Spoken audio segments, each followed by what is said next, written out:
தாயானவளுடைய கண்டிப்பு தான், தன்னுடைய தாயானவளுடைய வழி நடத்துதல் தான்.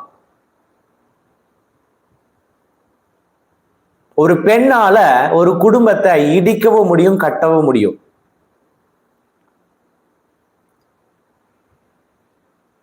ரூத்தினுடைய வாழ்க்கையில நாம தானே பாக்குறோம். ரூத்துடைய வாழ்க்கையை கட்டினது யாரு? மாமனாரா? மாமனார் கட்டினாரா? அந்த ஆளும் செத்து போயிட்டாரு. யாரு கட்டினா? ஒரு பெண். ஒரு பெண். இந்த உலகத்திலேயே மாமியாரும் மருமகளும் சமாதானமா இருந்தது வேதாகமத்துல மாத்தணும் தான். இப்படி ஒரு அந்நியத்தை பார்க்கவே முடியாது. அதனாலதான் அந்த பகுதியை எடுத்து பைபிள்ல வச்சுட்டாங்க போல. அடிக்கடி நான் அப்படிதான் சொல்லுவேன்.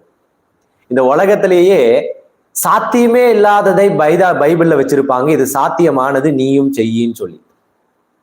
எது சாத்தியமே இல்லாதது? மாமியாரும் மருமகளும் கொஞ்சி கொலாவுறது, விட்டு கொடுக்கறது, ஒருத்தருடைய பேச்ச ஒருத்தர் கேட்கறது எங்கேயாவது நடக்குமா உலகத்துல? அதனாலதான் பைபிள்ல வச்சிருக்காங்க. ஒரு பெண் நினைத்தாள் ஒரு வம்சம், அதாவது தேவனுடைய தரிசனத்தையே உருவாக்க முடியும்.